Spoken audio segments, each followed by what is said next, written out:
से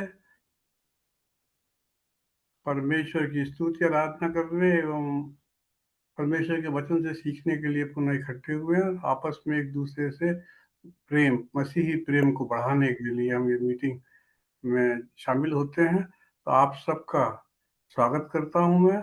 आज हमारे जो वक्ता हैं भाई सोना जी हमारे बहुत गहराई से अध्ययन कराते हैं, तो अगर उनका बड़ा हो तो 2 भाग में भी कर सकते हैं, उनसे निवेदन है। पर और अर्चना जो है, अर्चना तेलगोटे हमारी बेटी व को होस्ट है आज। तो मैं आप सबका स्वागत करता हूँ। और आज प्रार्थना विषय है, तो मैं अगुवाई की प्रार्थना, दाऊद की जो अगुवाई की प्रार्थना है, भजन 25 उससे कुछ पढ़ूंगा। हे यहोवा, मैं अपना मन तेरी ओर उठाता हूँ। हे यहोवा, मैं अपना मन तेरी ओर उठाता हूँ। हे मेरे परमेश्वर, मैं तुझ पर भरोसा रखता हूँ। मुझे लज्जित न होने दे, मेरे शत्रु मुझ पर विजयी न होने पाए। निश्चय जो तेरी प्रतीक्षा करते हैं उनमें से कोई भी लज्जित न होगा, और वे जो अकारण ही विश्वासघात करते हैं लज्जित होंगे। हे यहोवा, अपने मार्ग मुझे दिखा और अपने पथ मुझे सिखा। अपने सत्य पथ पर मुझे चला और शिक्षा दे, क्योंकि तू मेरा उद्धार करता परमेश्वर है। मैं दिन भर तेरी प्रतीक्षा करता रहता हूँ। और मैं निवेदन करता हूँ बेटी अर्चना से कि वो छोटी प्रार्थना करें और आगे इस मीटिंग का संचालन करें। आइए सर्वप्रथम जी, थैंक यू अंकल। आइए सर्वप्रथम हम प्रार्थना में जाएंगे। धन्यवाद देते सर्वशक्तिमान पिता परमेश्वर आज की सुंदर संध्या के लिए, आज की उपवास और प्रार्थनाओं के लिए। और पिता परमेश्वर, ये एक प्लेटफॉर्म जो प्रभु जी हमारा स्ट्रेंथ इन स्ट्रॉन्ग में है, प्रभु जी आपने हमें दिया खुदावन, कि आपके प्रिय लोग प्रभु जी आज की शाम प्रभु जी आपके चरणों पर बैठकर आपके वचनों को सीख सके आपके दास का द्वारा। और प्रभु जी हम स्तुति और आराधना करना चाहते हैं और केवल आपको महिमा देना चाहते हैं, क्योंकि आदर और महिमा स्तुति क्योंकि केवल आप हैं। हम धन्यवाद देते प्रभु जी आपके प्रार्थना योद्धाओं के लिए जिन्हें आपने अनुग्रह दिया और अपने दान वरदानों से भरा, कि वे प्रार्थना के लिए प्रभु जी हमारे साथ सदैव तैयार हैं खुदावन। क्योंकि वचन कहता है, पौलुस लिखता है, यदि तुम ढीले न हुए तो ठीक समय पर कटनी काटेंगे।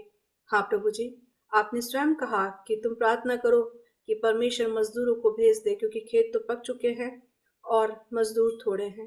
प्रभु जी आज इस प्रार्थना माध्यम के द्वारा, इस प्लेटफॉर्म के द्वारा प्रभु जी आपके वचन के अभिषेक के द्वारा प्रभु जी खुदावन बहुत बड़ी कटनी काटी जाए।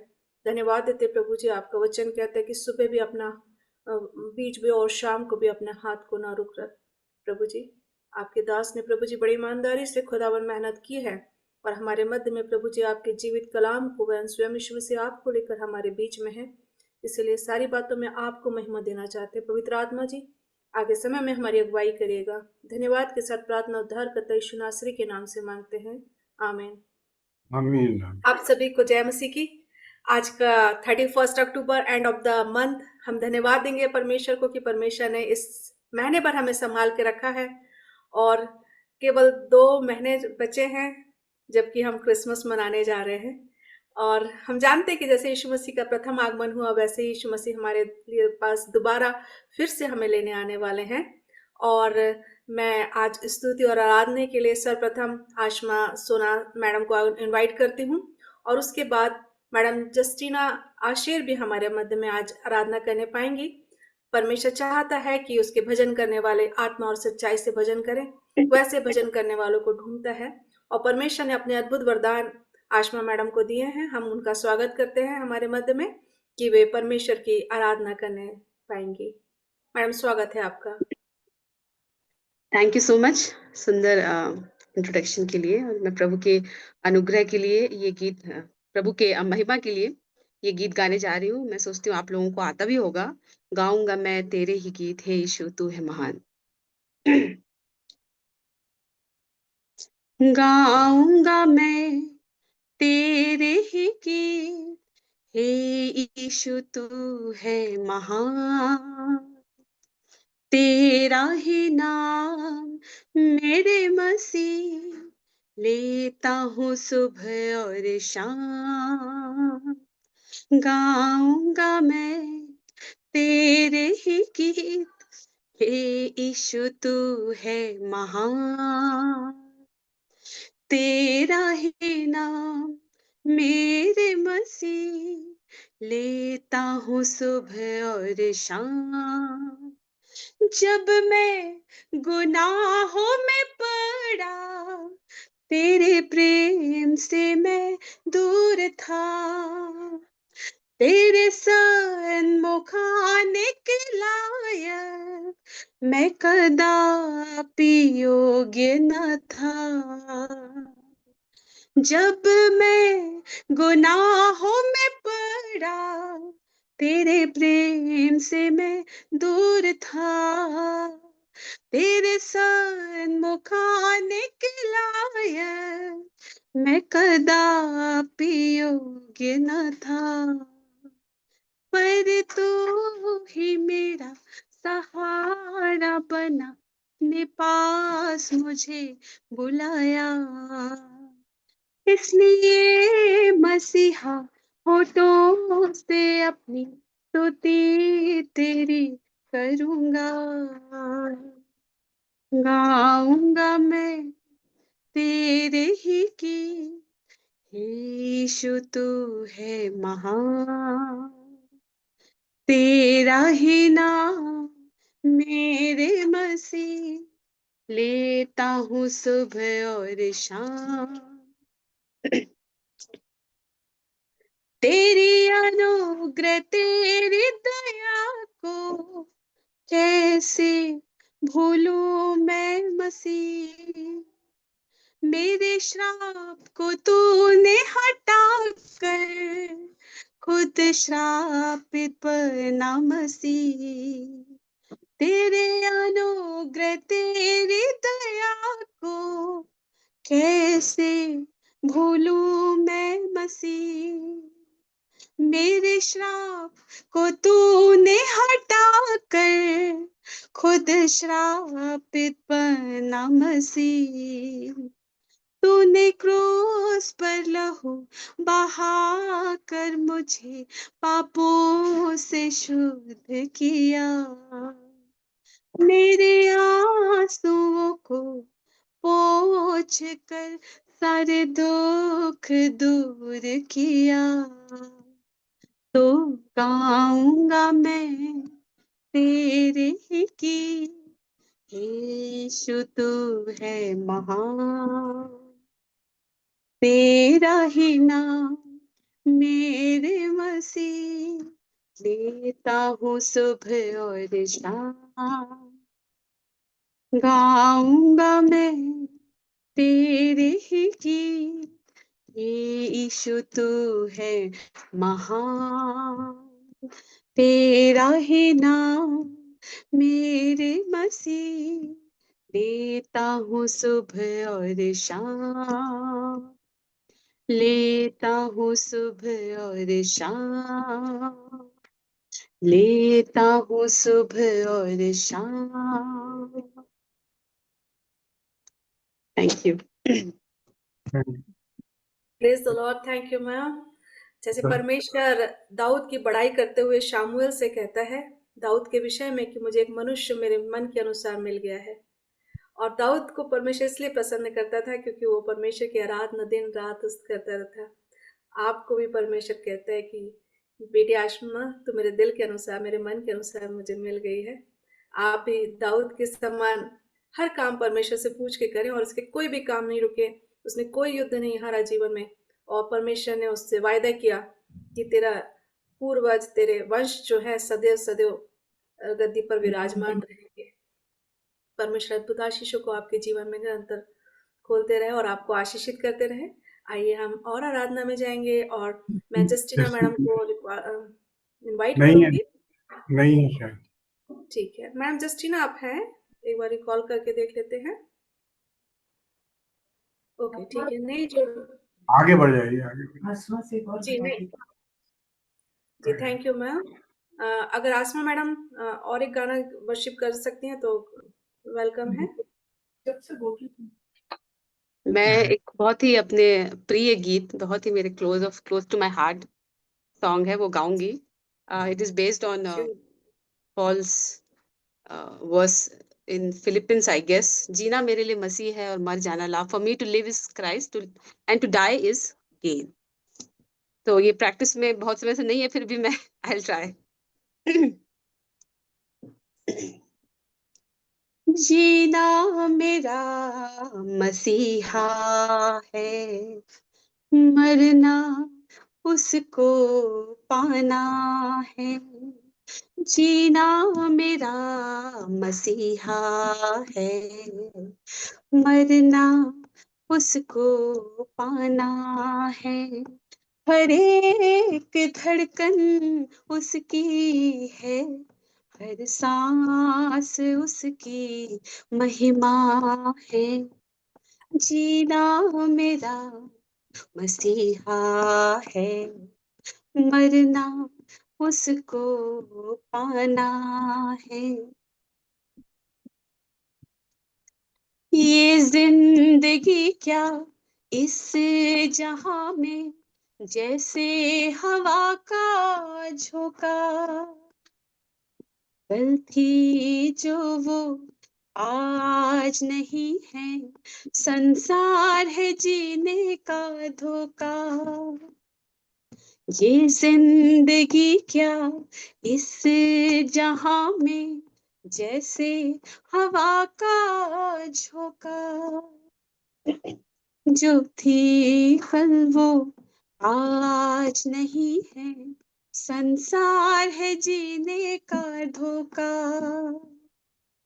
उसके वचन पे चलना है, अनंत जीवन पाना है. हर एक धड़कन उसकी है, हर सांस उसकी महिमा है. जीना मेरा मसीहा है, मरना उसको पाना.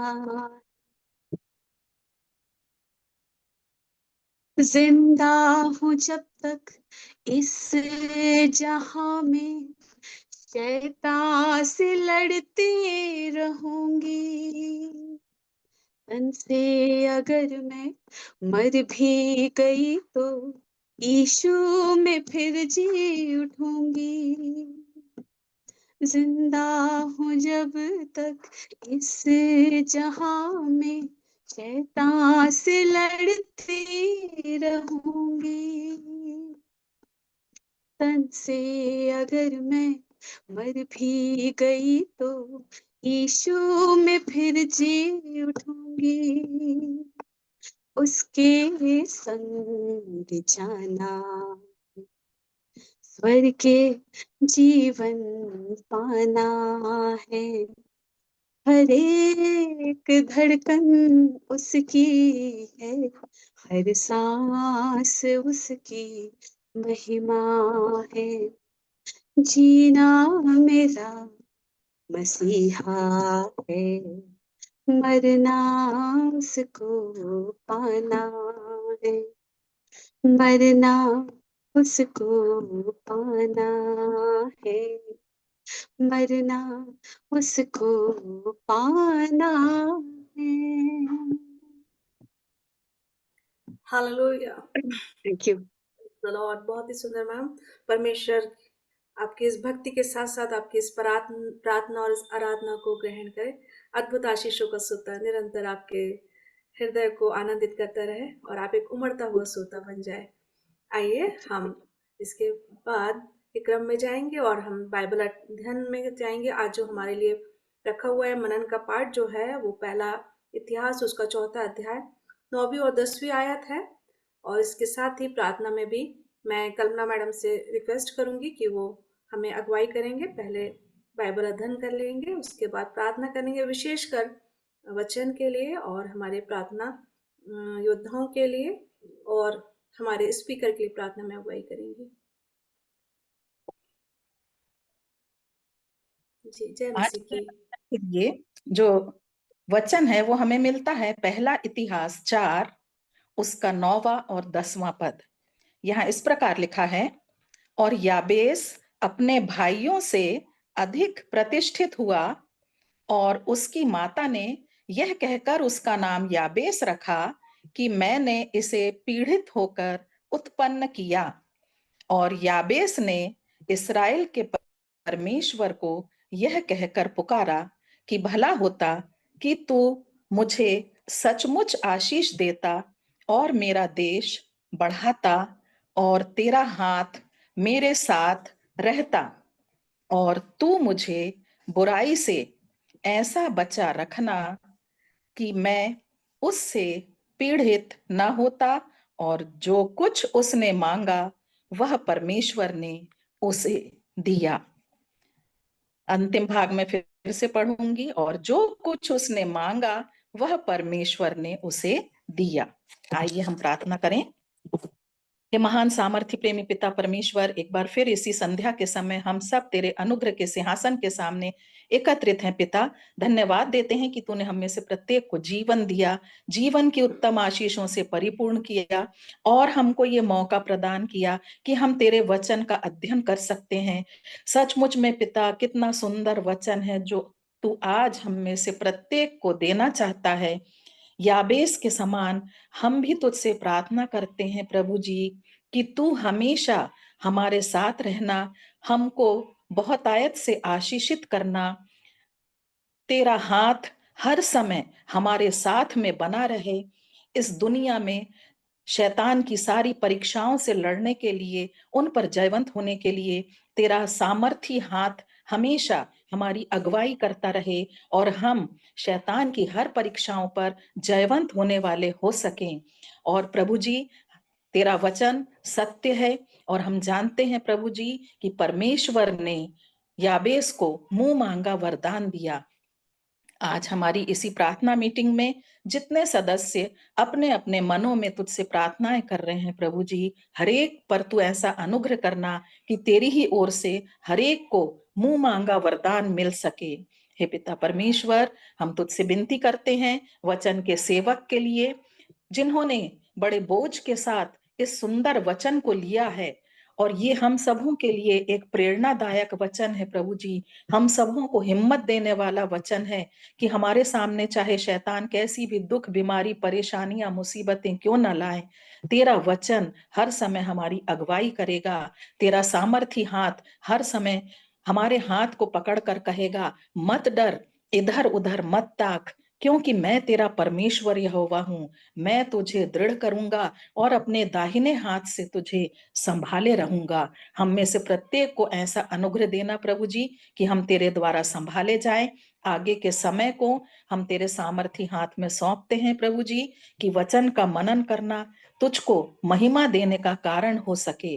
हमारे सारे पाप अपराधों की क्षमा मांगते हैं, और आगे के समय को हम तेरे ही सामर्थी हाथ में सौंपते हुए इस छोटी सी विनती को यीशु मसीह के नाम से मांगते हैं। सुन और ग्रहण कर। आमीन। आमीन आमीन। थैंक यू मैम, सुंदर प्रार्थना के लिए। परमेश्वर के सम्मुख निरंतर आप एक प्रार्थना योद्धा के रूप में हैं, और हम आपका बहुत बहुत धन्यवाद देते हैं कि आज आपने वचन को पढ़ा है और प्रार्थना की है। मुझे बहुत अच्छा लगता है कि आप एक मैथ साइंस की टीचर रही हैं और सेवानिवृत्त होने के बाद एक प्रार्थना योद्धा, और अपने फैमिली को बहुत अच्छी तरह से मैनेज कर रही है। परमेश्वर आपके परिवार को और आपको बहुत ऐसे आशीषित करे। आइए हम वचन में जाएंगे, और आज हमारे बीच में वचन जो लेकर आ रहे हैं सर सुभाष सोना जी, जो कि निरंतर हमें बाइबल अध्ययन करा रहे हैं, और बड़े अच्छे उन्होंने गवर्नमेंट सर्विस दी है, ना हमारे छिंदवाड़ा में बल्कि बाहरों पे भी, और निरंतर अब सेवानिवृत्त होने के बाद ये भी हमें बड़े गूढ़ भेदों को प्रकट कर रहे हैं, और परमेश्वर नए प्रकाशनों को दे रहे हैं, और हम बहुत कुछ सीख रहे हैं। जब सर आपके द्वारा वचन जब प्रचार किया जाता है तो बहुत सारी ऐसी आयतें जो हमसे छुपी हुई थी वो आप लाइमलाइट में लाते हैं, और आज भी जो वचन है हमें बहुत छोटा सा सेक्शन लगता है, मगर हम जानते हैं कि आज परमेश्वर आपके द्वारा हमारे मध्य में एक बड़े भेदों को प्रकट करने जा रहा है। हम आपका स्वागत करते हैं। सुभाष सोना सर जी का स्वागत है। सबको जय मसीह की। Praise the Lord. आवाज आ रही है? Yes sir. ओके। प्रारंभ में मेरा मोबाइल कुछ बिगड़ गया तो मैं अपने मैडम का मोबाइल लेके जुड़ा हूँ, हम दोनों एक साथ। और मैं परमेश्वर का धन्यवाद करता हूँ इस सुंदर समय के लिए कि फिर से हम एक स्तुति और आराधना में जुड़ पाए हैं। और मैं धन्यवाद करता हूं कि आपके संग मैं भी परमेश्वर के वचन को अध्ययन करने के लिए आपके साथ हूं। सारी महिमा परमेश्वर के मेरे भाई राहुल जी का और बहन बीना जी का भी धन्यवाद करता हूं कि उन्होंने ये अवसर मुझे दिया। तो आज एक भैया छोटा सा कैमरा ऑन करिए। इसका मेरा कैमरा तो ऑन है। नहीं नहीं है। हेलो, अर्चना देखना, अर्चना बता दो क्या करना है। Start video. सर आपका जो कैमरा है वो फ्रंट में रखिएगा, उसको अच्छा, हम अब आया? जी श्योर। ओके। हाँ ओके, प्रेज द लॉर्ड। तो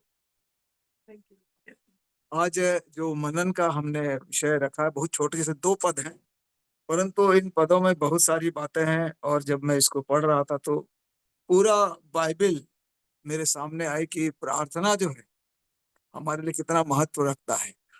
और इसके पहले भी आपने जाना होगा, इसके पहले जब जुड़े थे तो हमने भी प्रार्थना के बारे में थोड़ा चर्चा की थी।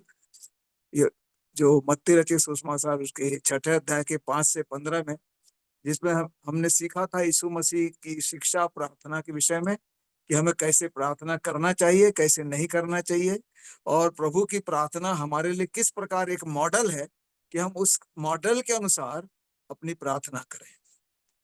और जब मैं अध्ययन कर रहा था तो मुझे ये आश्चर्य हुआ कि पुराने नियम में प्रार्थनाओं का जिक्र और प्रार्थना करने वालों की संख्या नए नियम से 3 है।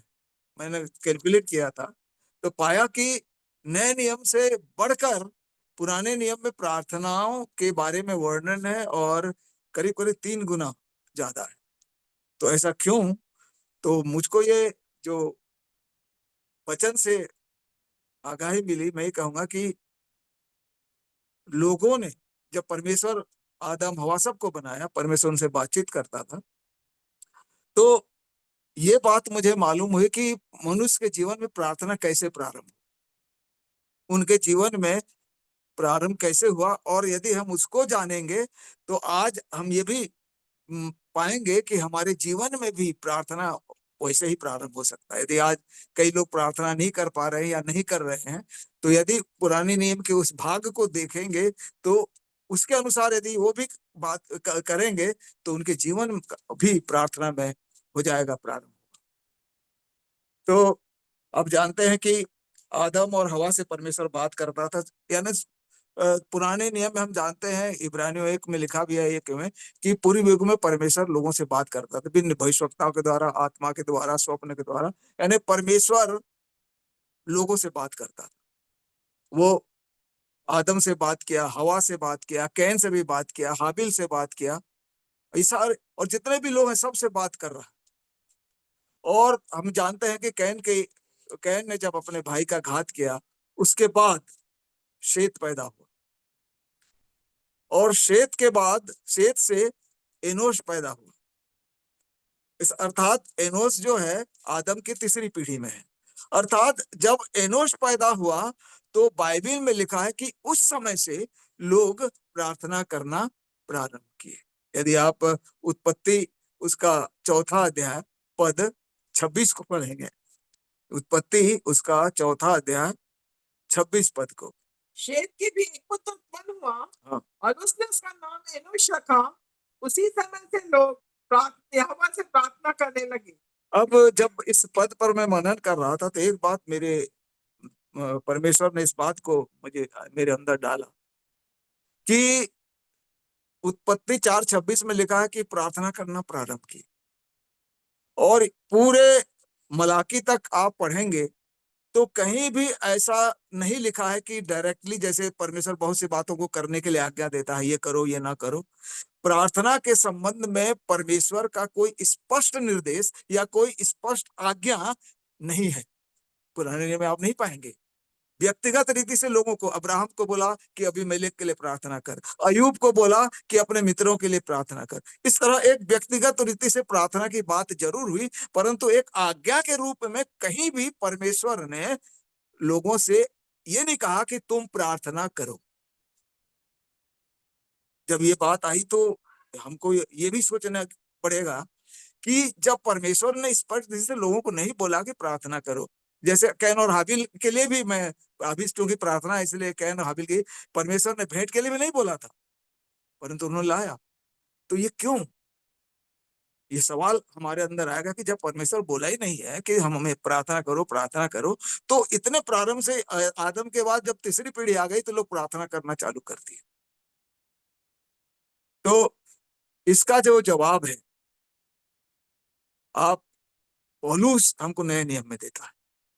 यदि आप फिलिपियों की पत्री उसका 2 अध्याय 13 पद को पढ़ेंगे, फिलिपियों की पत्री उसका 2 अध्याय 13 पद को, नहीं मिला? हाँ, कि परमेश्वर ही है यहाँ लिखा है परमेश्वर ही, यानी यहाँ परमेश्वर ही है ना, जिसने अपनी स्वेच्छा निमित्त, हाँ देख ले, एक स्वेच्छा है ना, उसको इंग्लिश में लिखा है गुड पर्पस, यानी उसका एक सिद्ध यानी शुभ उद्देश्य है। किस बात का? तुम्हारे मन में इच्छा और काम दोनों बातों के लिए प्रभाव डाला है। यानी हमारे मन में दोनों इच्छा और काम, इच्छा, क्योंकि आप देखिए जब तक मनुष्य के अंदर कोई इच्छा नहीं जागृत होती है वो कोई काम करेगा नहीं। काम करने की अगर इच्छा नहीं है तो नहीं करेगा। तो जब तक आपके अंदर कोई काम करने की इच्छा जागृत नहीं हो तो वो आप नहीं करेंगे। और अगर आप देखेंगे परोक्ष में तो परमेश्वर ही ने मनुष्य के हृदय में ये इच्छा जागृत की कि वो प्रार्थना करे। वो कैसे? और उसको, इस कारण को हम तर्कों में 2 तरीके से कर सकते हैं। एक व्यावहारिक जो सांसारिक तरीका है तर्क के रूप में व्यावहारिक, और एक बाइबल के अनुसार। पहला तर्क, जैसा कि हम जानते हैं कि परमेश्वर लोगों से क्या कर रहा है? बात कर रहा है। जैसे आप कहीं यात्रा में जा रहे हैं, कहीं भी जा रहे हैं, यदि कोई व्यक्ति आपसे बात करे तो आप चुप रह सकते हैं क्या? आप भी क्या करेंगे? जवाब देंगे या बात करेंगे। तो जब परमेश्वर लोगों से बात कर रहा है तो लोगों के मन में भी ये इच्छा जागृत अपने आप हो रही है कि हम भी किससे बात करें? परमेश्वर से। क्योंकि परमेश्वर जब बात कर रहा है, और परमेश्वर की इच्छा ही थी, क्योंकि परमेश्वर ने मनुष्य को जो बनाया, अगर उसका पर्पस देखेंगे तो एक सहभागिता के लिए बनाया, कुछ की संगति के लिए। आदम और हवा से संगति करता था, हनोक के संग संगति करता, सब लोग, यानी उसका जो उद्देश्य है मनुष्य को बनाने का एक ही है, उनसे संगति करे। और ये संगति बातचीत के द्वारा भी होती है। तो जब परमेश्वर हमसे बात करता है तो जिससे वो बात करता है उसके मन में ये इच्छा जागृत करता है परमेश्वर कि वो भी उससे क्या करे? बात करे। और उसी को हम प्रार्थना का नाम देते हैं। यानी आज के परिवर्तन, जैसे परमेश्वर की बात करने का पूर्व युग में वो बोला, नए समय में यीशु मसीह के द्वारा, और आज पवित्र आत्मा के द्वारा हमसे बात करता है। तो जब बात करता है तो आज ये परमेश्वर का ये वचन है। अब इसको हम व्यावहारिक रूप से कहें कि जब वो बात करता है तो हम भी अपने अंदर एक इच्छा जागृत करेंगे कि उससे बात करें। बाइबल के अनुसार उसका दूसरा तर्क कैसे है जानिए। अब जानते हैं कि ये जो वचन है ये साधारण वचन नहीं है, ये परमेश्वर की आत्मा के द्वारा दिया हुआ वचन है जो जीवित है और प्रबल है, आत्मा के द्वारा लिखा है। और जब हम इस वचन को पढ़ते हैं तो मानो परमेश्वर हमसे क्या करता है? बात करता है इस वचन के द्वारा, क्योंकि ये जीवित है, आत्मा की प्रेरणा से रचा गया है। तो जब हम इसको ध्यान से मनन से पढ़ते हैं तो हम परमेश्वर की आवाज को सुनते हैं कि परमेश्वर इस वचन के माध्यम से हमसे क्या कर रहा है? बात कर रहा है। और जब परमेश्वर इस वचन के माध्यम से हमसे बात करता है तब हमारे अंदर वो इच्छा जागृत हो जाती है कि हम भी क्या करें? परमेश्वर से बात करें, और वही प्रार्थना। इसका ये अर्थ है कि परमेश्वर अपने वचन के माध्यम से हमसे बात करता है और हम प्रार्थना के द्वारा परमेश्वर से बात करते हैं। ये हमारी बातचीत है, यानी वचन द्वारा वो हमसे बात करता है और प्रार्थना के द्वारा हम उससे बात करते हैं। तो ये तो इस प्रकार आप देखिए कि प्रार्थना बहुत सारे, यानी अपने आप लोगों के हृदय में आया। और इब्राहिम प्रार्थना कर रहा है, और मैं तो जब प्रार्थना कर रहा तो सबसे पहला प्रार्थना इब्राहिम का है, और वो भी अपने लिए नहीं किया हो, किसके लिए? सदोम और अमोरा के लिए। जब दूत लोग उससे बातचीत कर रहे हैं कि हाँ ऐसा है, सदोम अमोरा की चिल्लाहट बढ़ गई, फलाना मैं ऐसा करूंगा, जब देखा कि अदोम उनकी मनसा सदोम अमोरा को नाश करने है, तो एकदम उनके सामने निवेदन कर रहा है, प्रभु क्या तू धर्मी के संग दुष्टों के धर्मियों को भी नाश करेगा? वो प्लीड करता है, यदि 50 मिले, फिर कम करके 45, फिर 40, 30, 20, 10 तक आता है। यानी वो विनती पर विनती कर रहा है, परमेश्वर अगर मिल जाए तो क्या तू उनको बचाएगा नहीं? ये प्रार्थना यानी।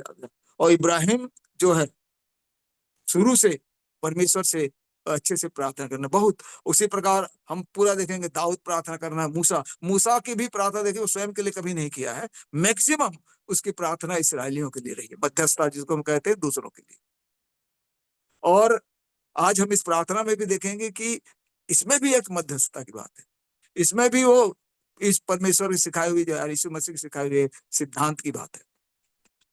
दाऊद भी प्रार्थना कर रहा है, अगर आप देखें पूरे भजन संहिता में दाऊद की प्रार्थना है। भजन संहिता 90 में मूसा की भी प्रार्थना अगर आप पढ़ेंगे तो उस प्रार्थना में आप पढ़ेंगे तो वो मैं शब्द नहीं कहता, मेरे लिए नहीं कहता, हम या हमारे ऐसे बोला। पढ़िएगा भजन संहिता 90 में, अपने स्वयं के लिए नहीं करता, पूरे समूह के लिए करता, हम और हमारे शब्द।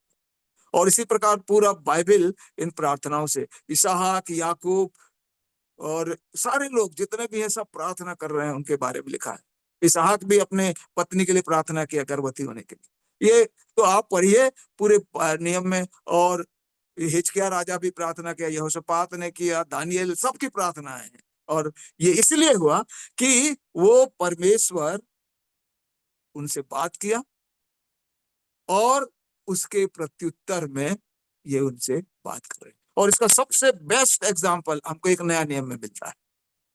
अगर आप प्रेरितों के काम 9वें अध्याय में आएंगे तो वहां पर क्या है, शाऊल का हृदय पर एक ऐसा व्यक्ति जो परमेश्वर के विरोध में है, कलीसिया को सताने वाला है, वो दमिश्क के मार्ग में है कलीसिया को सताने जाने के लिए। और मार्ग में किससे मुलाकात होती है उसकी?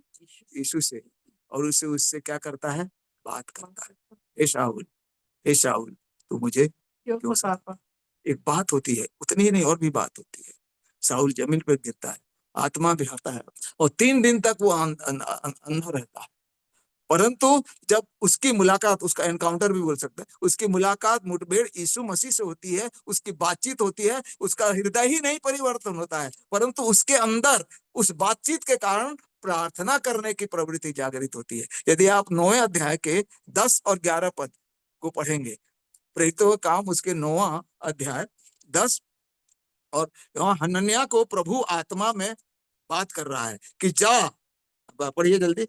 प्रेरितों एक चेला था, हाँ, उसने प्रभु ने दर्शन में कहा, दर्शन में क्या कहा? हे हनन्याह। उसने कहा हाँ प्रभु। हाँ, तब प्रभु ने उससे कहा, उठकर गली में जा हाँ, जो सीधी कहलाती है, हाँ, और यहूदा के घर में शाऊल नामक एक तरसुसवासी को पूछ, क्योंकि देख वह प्रार्थना कर रहा है। क्या कर रहा है? प्रभु यीशु मसीह ने उसको नहीं बोला कि प्रार्थना कर, परंतु एक इच्छा जागृत हुई यीशु मसीह से बात करके, और वो केवल 3 दिन नहीं खा रहा है, कुछ भी नहीं कर रहा है, परंतु क्या कर रहा है? तो मैं ये बता रहा हूं कि जैसे वचन, ये परमेश्वर का वचन क्यों बहुत महत्व है, अपने नाम से ज्यादा क्यों महत्व दिया? क्योंकि ये वचन न केवल हमारे अंदर विश्वास जागृत करता है, हम पढ़ते हैं ना कि विश्वास सुनने से सुनना, यानी परमेश्वर का जो जीवित वचन है न केवल हमारे अंदर विश्वास जागृत करता है, परंतु उससे भी बढ़कर हमारे अंदर प्रार्थना करने की इच्छा भी जागृत करता है। तो इसीलिए आप गवाही के रूप में सुने, जितने लोग प्रार्थना करने वाले हैं, जितने प्रार्थना के योद्धा हैं, उनसे पूछिए, वो जितना प्रार्थना ज्यादा कर रहे हैं उतने ज्यादा वो परमेश्वर का वचन पढ़ते हैं। जितना ज्यादा पढ़ेंगे उतना ज्यादा उनका जीवन प्रार्थना में होगा, और जो नहीं पढ़ेगा वो कभी भी प्रार्थना नहीं कर पाए। ये एक सिद्धांत। तो ये परमेश्वर का वचन है जो हमसे बात करता है, और जब वो बात करता है तब हमारे अंदर इच्छा जागृत होगी। तो इसीलिए जितने भी लोग हैं, जब तक परमेश्वर का वचन नहीं पढ़ेंगे उनका जीवन प्रार्थना में प्रारंभ नहीं। ये एक बड़ी बात है जो परमेश्वर आज हमको चिताना चाहता है। बाइबल जितना पढ़ेंगे आपका जीवन उतना प्रार्थना होगा। नहीं पढ़ने वाले प्रार्थना नहीं कर पाए। तो ये सारी बातें कह के आज, क्योंकि मैं बहुत सारी बातें हैं जो इन प्रार्थनाओं में, क्योंकि दाऊद की प्रार्थना, इब्राहिम की प्रार्थना सबके अलग अलग है। हम जैसे जैसे समय मिलेगा सब पर थोड़ी चर्चा करेंगे, परंतु चूंकि कम समय है इसलिए मैं एक बहुत छोटे से भाग को लिया हूँ, एक याबेज। अब याबेज के बारे में आ जाइए जल्दी से। जैसे पहला इतिहास उसके 4 अध्याय जो 3 पद है, मतलब 2 पद है। अब मैं एक एक करके आपके सामने रखता हूँ। अब देखिएगा ये जो इतिहास है पूरा 1 से लेकर 9 तक केवल वंशावली है। आप देखेंगे नाम, उससे ये पैदा हुआ, ये पैदा हुआ। पहला इतिहास 1 से लेकर 9 तक कहेंगे इसकी वंशावली, इसकी वंशावली। और ये याबेज की बात जो है, याबेज की बात अगर हम देखते हैं 4 अध्याय में, तो किसके, यहूदा।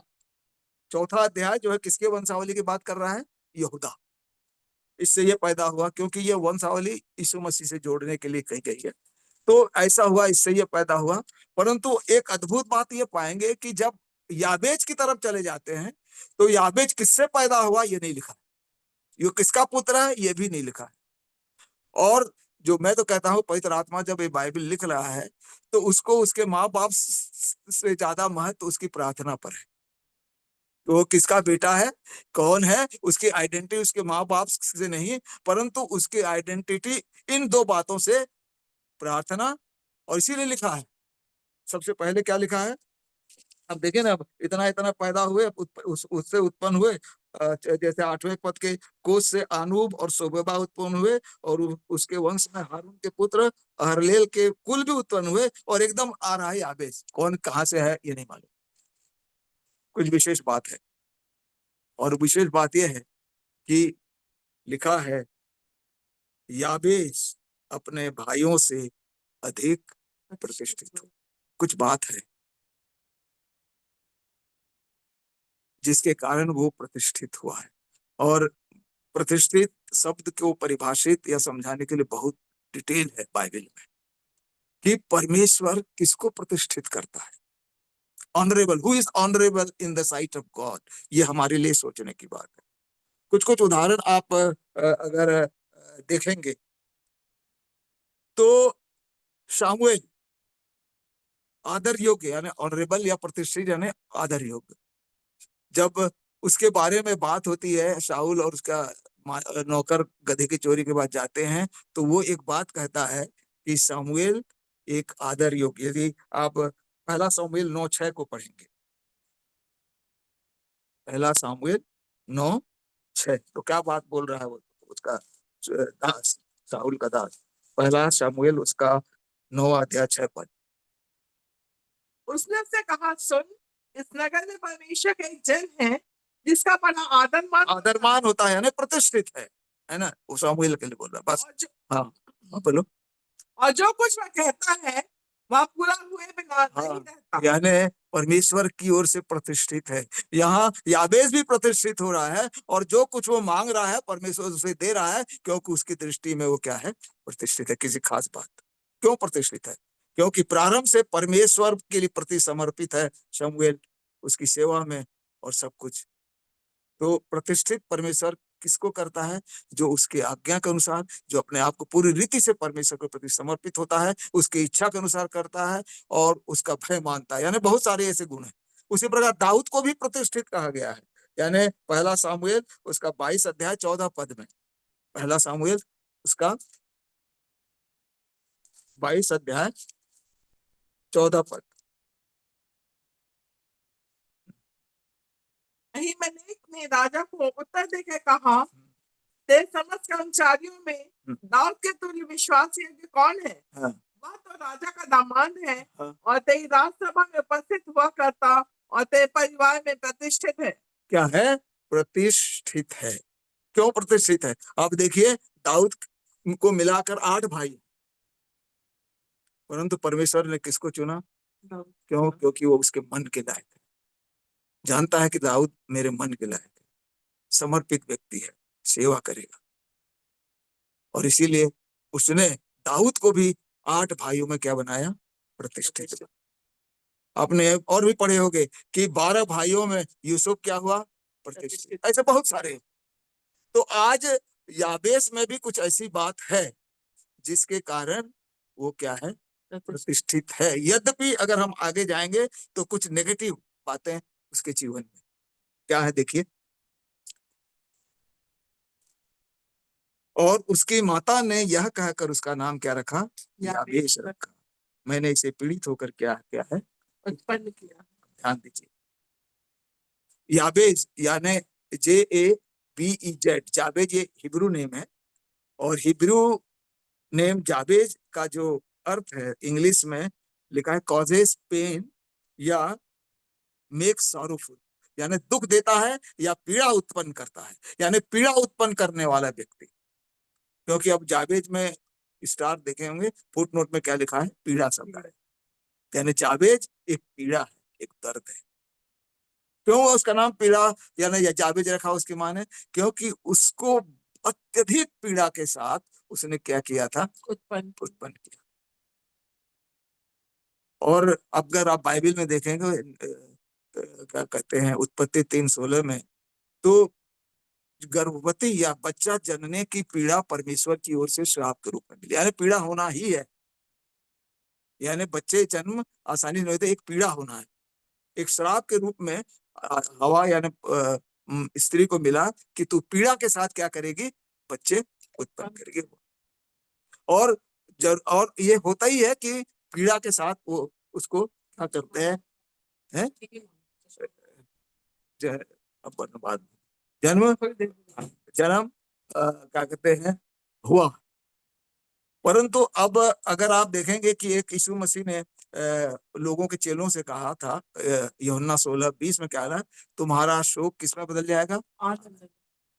और किस संदर्भ में बोला था, उसका एक इलस्ट्रेशन बाद में देता है। अगर आप 21 पद में आते हैं तो क्या लिखा है, यूहन्ना 16:21 में क्या लिखा है कि जब 16:21 प्रसव के समय स्त्री को शोक होता है, शोक होता है। यस, इसके पहले क्या बोला था, तुम्हारा शोक आनंद। हाँ, फिर परंतु जब वह बालक को जन्म दे चुकती है तो इस आनंद से, आनंद कैसे, कि संसार में एक मनुष्य उत्पन्न हुआ, उस संकट को फिर स्मरण नहीं करती। याद रखिए, यानी क्या करते हैं,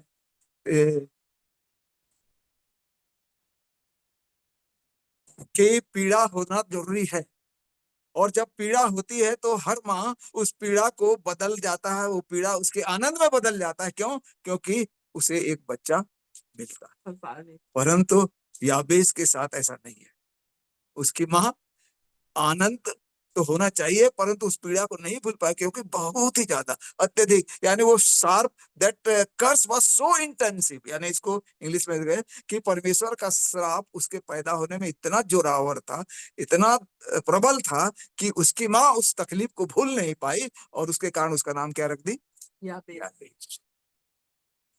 अब कभी कभी सोचते हैं कि अब बेचारे एक श्राप का नाम लिए घूम रहा है, लोग पुकारते हैं याबेस, तो एकदम उसको लगता है कि अरे मैं एक श्राप का नाम लेके, क्योंकि नाम एक आदमी की डिग्निटी होती है, परंतु ये व्यक्ति श्राप का नाम लिए जा रहा है, श्राप कर रहा है, क्योंकि उसकी माँ ने उसे ये नाम दिया, श्रापित नाम दिया। परंतु अब याद रखिए, परमेश्वर, आप कहेंगे, हम ये कहें बहुत सी बातें बाइबल में हैं, परमेश्वर इससे भी बात करता है, इससे भी बात करता है। और इसको ये भी मालूम होता है कि परमेश्वर आशीष देने वाला है। इब्राहिम से उसने प्रतिज्ञा की कि मैं तेरे वंश को के द्वारा लोगों को आशीषित करूं।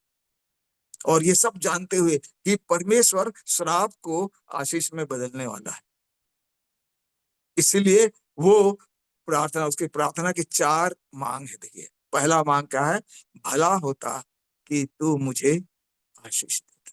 बोल रहा है परमेश्वर, मेरी माँ ने मुझे एक श्रापित नाम दिया है, लोग मुझे जब कहते हैं तो एक शर्म की बात मेरे जीवन में आती है, परंतु मैं विश्वास करता हूं परमेश्वर कि तू आशीष देने वाला है, श्राप को आशीष में बदलने वाला परमेश्वर है, शोक को आनंद में बदलने वाला परमेश्वर है। इसलिए मैं तुझसे मांगता हूं कि भला होता कि तू मुझे आशीष दे। सचमुच, सच ऐसा नहीं, सचमुच एक कॉन्फिडेंस के साथ बोल रहा है, विश्वास के साथ, मुझे इस यू ब्लेस मी इंडीड, ऐसा इंग्लिश में लिखा, भला होता कि तू मुझे आशीष।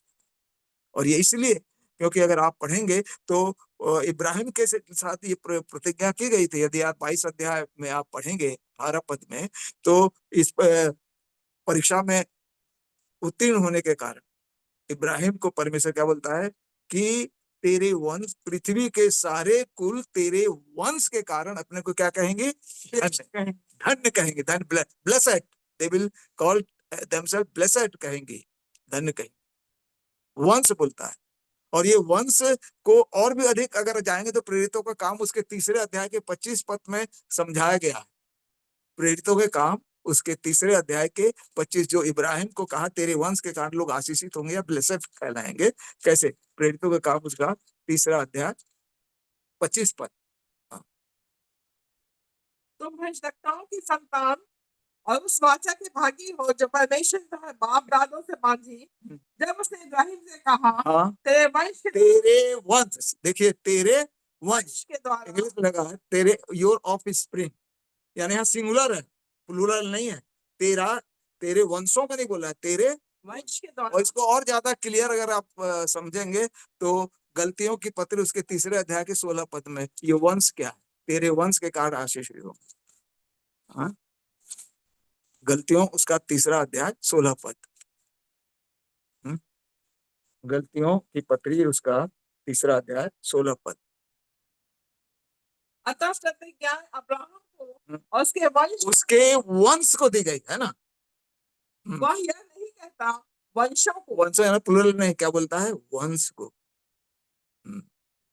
जैसे बहुतों के विषय में कहा, पर जैसे एक के विषय में कि तेरे वंश को, और वह मसीह। कौन है? मसीह, यानी वे परमेश्वर की आशीष किसके द्वारा? न केवल इब्राहिम परंतु आज यीशु मसीह के द्वारा हम पर आते। तो आज अगर हम यीशु मसीह को ग्रहण, क्योंकि उसने हमारे श्राप को आशीष में बदला, क्रूस पर सारा श्राप अपने ऊपर ले लिया, यानी वो हमारे लिए श्रापित बना ताकि हम आशीषित बने। तो आज मसीह के माध्यम से हम उस आशीष को पा सकते हैं। इसलिए परमेश्वर का वचन जो यीशु मसीह है, जब हम उसको ग्रहण करते हैं तो हमारे जीवन के श्राप किसमें बदल जाएंगे? आशीष।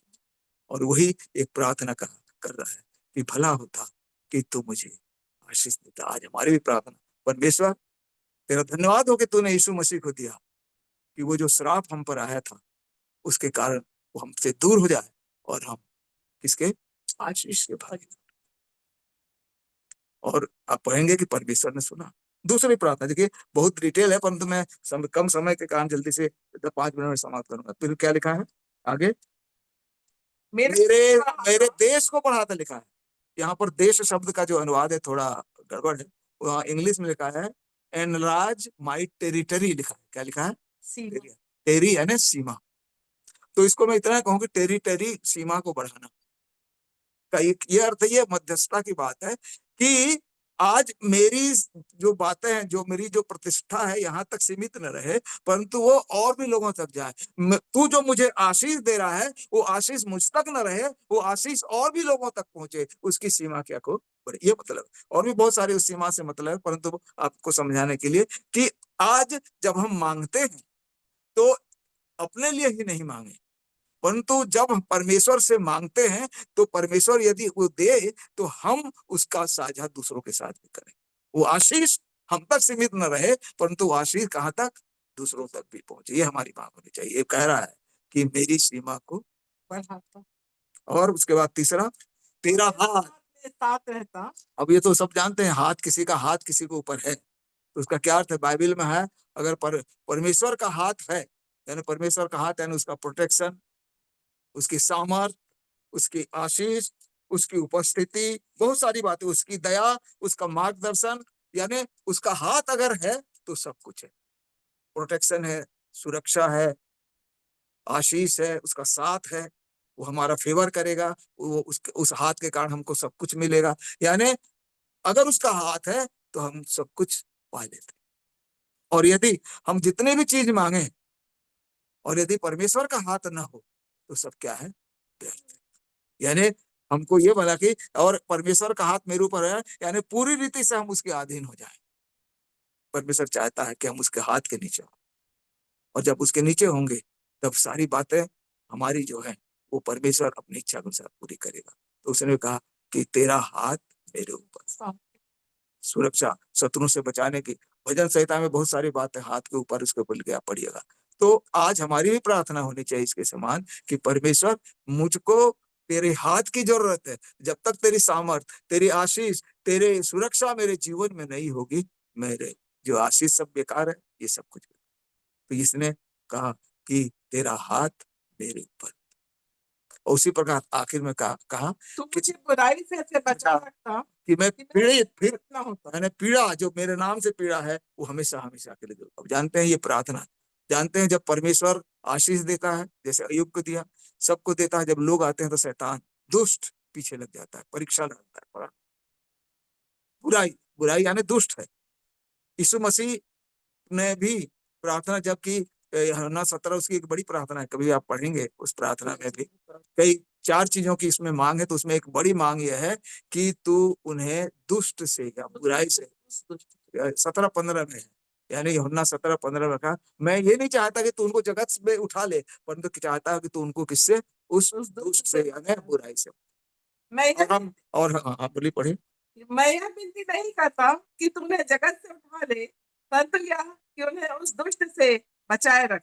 और इसी प्रकार हम प्रभु की प्रार्थना में क्या बोलते हैं, हमें परीक्षा में डाल परंतु से बचा। यानी यीशु मसीह ने ये कहा है, और उसी पैटर्न के अनुसार कौन, याबेस भी पढ़ रखा है कि जब तक तू मुझको बुराई से नहीं बचाएगा सब कुछ क्या है। अब इसका सबसे वर्स्ट एग्जांपल, कितना आशीष दिया किसको, सुलेमान को, धन दौलत बुद्धि सब कुछ दिया, आखिर में उसके जीवन में कितनी बुराई आई। शैतान कई रखेलिया बना लिया, जो कुछ आप बोला था कि नहीं करना वो किया, क्या हो वो।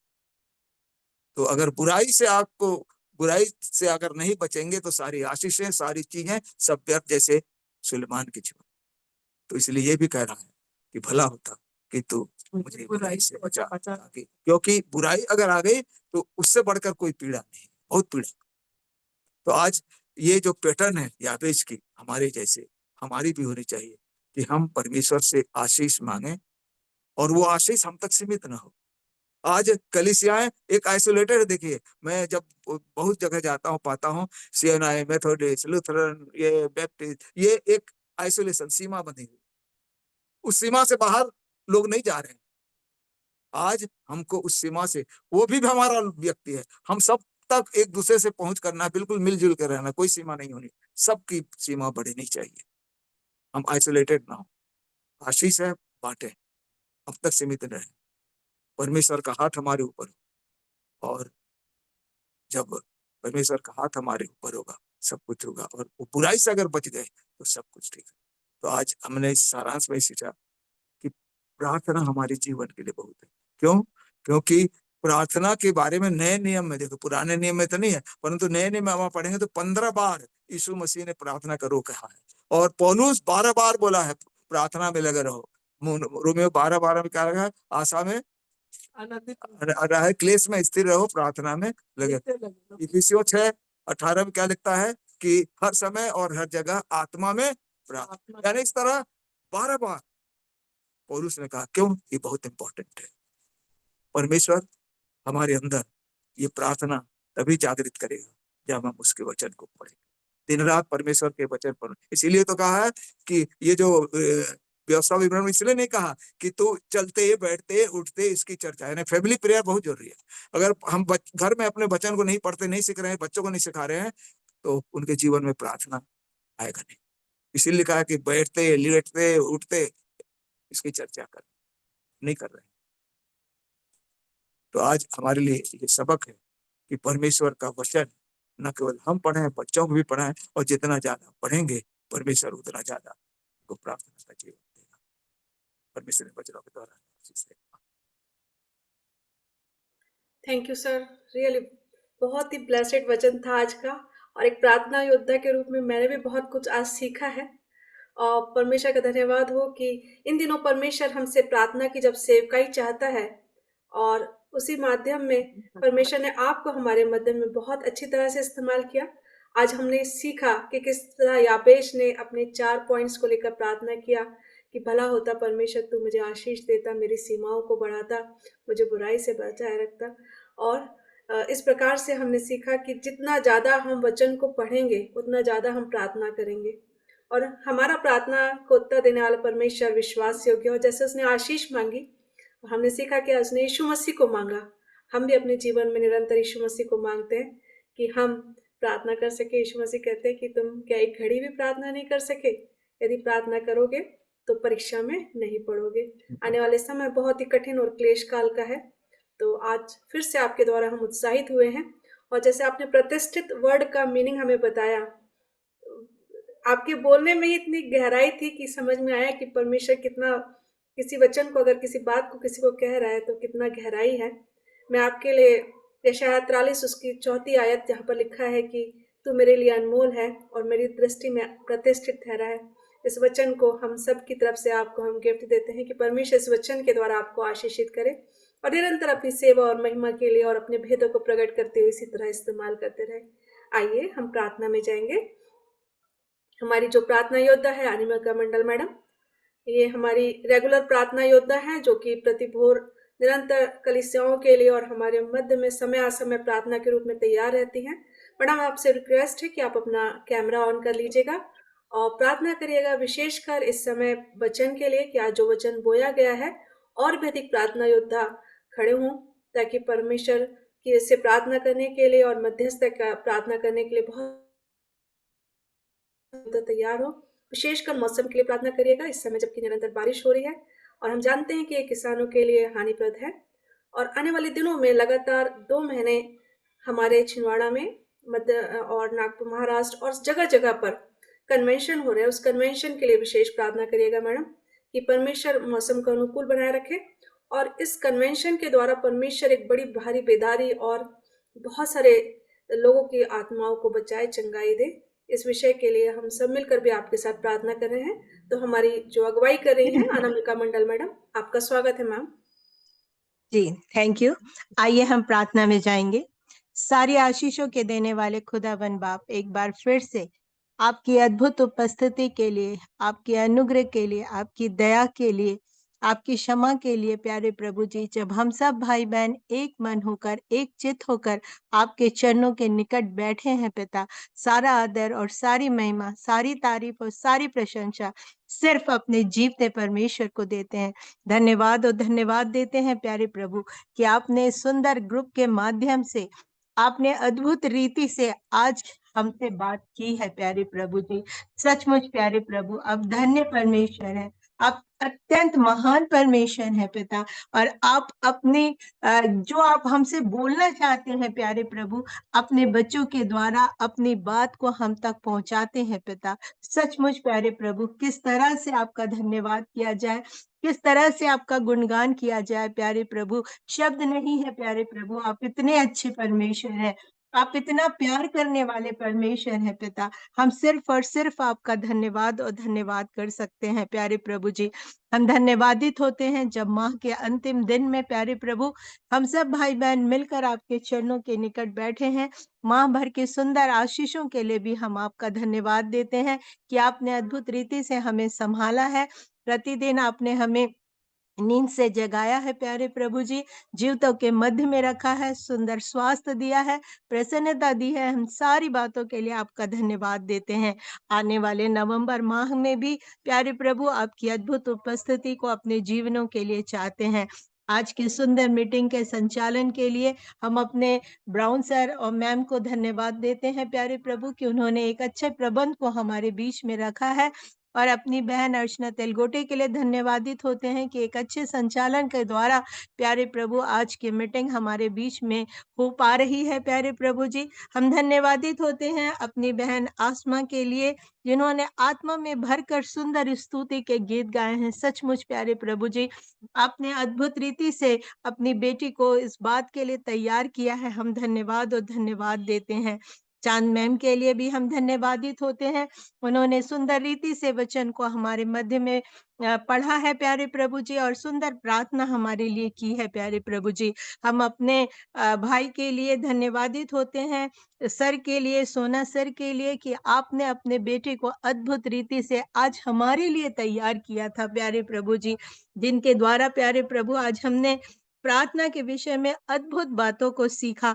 वे बातें जो सचमुच हमसे कहीं दूर हो जा रही थी प्यारे प्रभु, जिन तक हम नहीं पहुंच पा रहे थे, वो गूढ़ और भेद भरी बातें प्यारे प्रभु जी, जो एक प्रार्थना योद्धा को मालूम होनी चाहिए प्यारे प्रभु, आज आपने उनके मुख से हमारे लिए बताया प्यारे प्रभु।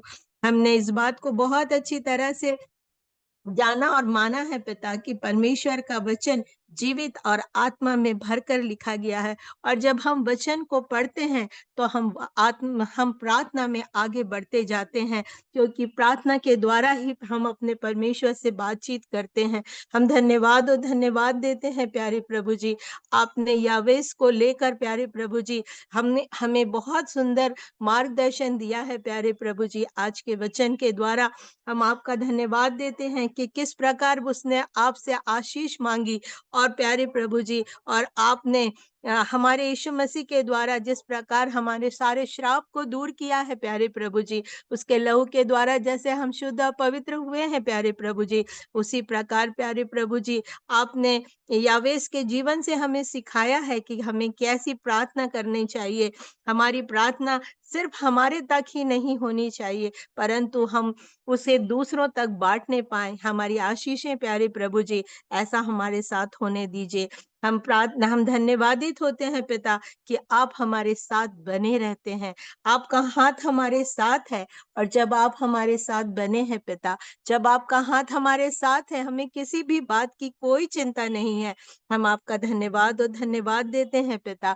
वैसे ही हम प्रार्थना करते हैं कि हर प्रकार की बुराई से, हर प्रकार के दुष्ट की शक्ति से आप हमें बचाते ले चलिए प्यारे प्रभु। हम पर अपनी दया, अपना अनुग्रह हमेशा बनाए रखिए प्यारे प्रभु जी, और प्रार्थना के क्रम को हम कभी भूलने ना पाए प्यारे प्रभु जी। परंतु प्यारे प्रभु, वो प्रार्थना जो यीशु मसीह ने हमें सिखाई है प्यारे प्रभु, वो चाहता था कि हम आपसे प्रार्थना, वो चाहता है कि हम आपसे प्रार्थना करें प्यारे प्रभु जी। सो प्यारे प्रभु जी, हमारा प्रार्थना, हमारा निवेदन, हमारा धन्यवाद, सब कुछ आपको ग्रहण होने पाए प्यारे प्रभु जी। विशेष रूप से हम प्रार्थना करते हैं मौसम के लिए, जबकि मौसम इन दिनों में बहुत खराब है, जबकि वो था तूफान आया हुआ है प्यारे प्रभु जी, और उसके कारण बहुत से लोग प्रभावित हैं। विशेष तट में रहने वाले लोग बहुत प्रभावित हैं प्यारे प्रभु, और इस तूफान के कारण जो बारिश हो रही है प्यारे प्रभु, उससे हमारे किसान पर प्रभावित हो रहे हैं। उनकी फसलें, जो खड़ी फसलें हैं, जो काटने के लिए तैयार हो गई हैं प्यारे प्रभु, वो कट नहीं पा रही हैं। आप दया कीजिए प्यारे प्रभु जी, क्योंकि हम जानते हैं कि आंधी और तूफान भी आपका कहना मानते हैं। सारी प्रकृति आपके नियंत्रण में है प्यारे प्रभु। सो हम आपसे प्रार्थना करते हैं, विशेष हम प्रार्थना करते हैं इन दिनों में, जब छिंदवाड़ा, नागपुर में तमाम प्रकार से बहुत सारे कन्वेंशंस होने वाले हैं प्यारे प्रभु। आपकी अद्भुत उपस्थिति को हम उनके बीच में चाहते हैं प्यारे प्रभु, कन्वेंशंस में चाहते हैं प्यारे प्रभु। आप स्वयं उपस्थित होइए प्यारे प्रभु जी। जो वचन वहां बोला जाए प्यारे प्रभु जी, आप उस पर आपके मुहर होने पाए प्यारे प्रभु। आप बोले प्यारे प्रभु जी, आपके द्वारा प्यारे प्रभु पवित्र आत्मा वहां पर काम करने पाए, और लोगों के जीवन में अद्भुत बेदारी आने पाए, और लोग आत्मा में भरकर प्यारे प्रभु आपको जानने पाए। लोग सिर्फ चंगाई के लिए नहीं जाए प्यारे प्रभु जी, सिर्फ अपनी समस्याओं के लिए नहीं जाए, परंतु आपको लेकर आने पाए प्यारे प्रभु, अपने हृदय में लेकर आने पाए, और आपके साथ अपने जीवन को शुरू करने पाए प्यारे प्रभु जी। हम ऐसी प्रार्थना करते हैं, हाथ जोड़कर हम प्रार्थना करते हैं प्रभु, आपकी अद्भुत उपस्थिति के लिए, जो इन दिनों में वहां होने पाएगी प्रभु जी। हम विश्वास करते हैं प्यारे प्रभु जी, पवित्र आत्मा परमेश्वर हर एक गड़बड़ी की आत्मा को यीशु नासरी के नाम से हम दूर करते हैं। वहां किसी भी प्रकार की दुष्ट की कोई चाल सफल ना होने पाए प्यारे प्रभु। ऐसे हम प्रार्थना करते हैं, दया करना प्रभु जी, दया करना, आपका अनुग्रह हर एक मनुष्य के लिए होने पाए प्यारे प्रभु जी। आप हम हर एक से प्यार करते हैं क्योंकि आपने हर एक को उसके नाम से जाना है पिता। आप तो ऐसे अद्भुत परमेश्वर हैं पिता, जिसका हम धन्यवाद करते हैं। आज के इस समय में फिर से प्यारे प्रभु जितने भाई-बहन जुड़े हुए हैं, जितनों ने प्यारे प्रभु जी आज आपके सामने अपने सिर को झुकाया है प्यारे प्रभु, हर एक के साथ होना, हर एक पर अपनी करुणा और अपना अनुग्रह बनाए रखना प्यारे प्रभु जी, सबको अपनी बड़ी आशीषों से भरना प्यारे प्रभु जी। और प्यारे प्रभु जी, जब रात में हम बिछौने में जाएँ प्यारे प्रभु जी, आज के अद्भुत वचन को हम मनन कर सकें और इस आशीष को जो आज हमने पाई है पिता, इसे हम दूसरों तक बांट सके, ऐसा आप हमें बुद्धि देना, ज्ञान देना, समझ देना प्यारे प्रभु जी। सारी बातों में हम सिर्फ और सिर्फ तो जीवते परमेश्वर को आदर और महिमा, तारीफ और प्रशंसा देते हुए इस छोटी सी विनती को अपने उद्धार की चट्टान प्रभु यीशु मसीह के धन्य मीठे और पवित्र नाम से मांगते सुनिए और बड़ी दया से कबूल कीजिए। आमीन। आमीन आमीन। Thank you ma'am. निश्चय वचन कहता है कि जो दूसरों की खेती सींचते उनकी भी सींची जाएगी। परमेश्वर इस वचन के द्वारा आशीषित करे। हमारे मध्य में पास्टर डेविडसन जी हैं, मैं उनका स्वागत करती हूँ। हम प्रभु की प्रार्थना और उनके द्वारा बेनेडिक्शन लेने से पाएंगे। आइए हम सभी मिलकर प्रभु की प्रार्थना करेंगे। हे हमारे पिता, तू जो स्वर्ग में है, तेरा नाम पवित्र माना जाए, तेरा राज आए, तेरी इच्छा जैसे स्वर्ग में पूरी होती है वैसे इस पृथ्वी पर पूरी हो। हमारे दिन भर की रोटी आज हमें दे, और जैसे हमने अपने अपराधियों को क्षमा किया वैसे तुम्हारे अपराधों को क्षमा कर और हमें परीक्षा में बुराई से सदा तेरे। अभी हमारे प्रभु यीशु मसीह का प्रेम, पवित्र आत्मा की संगति और सहभागिता हम सभी विश्वासियों के साथ प्रभु के जीवित कलीसिया के साथ बनी रहने पाए प्रभु के दोबारा आगमन तक, यीशु मसीह के नाम से आमीन। Thank you pastor. आप सभी को जय मसीह की।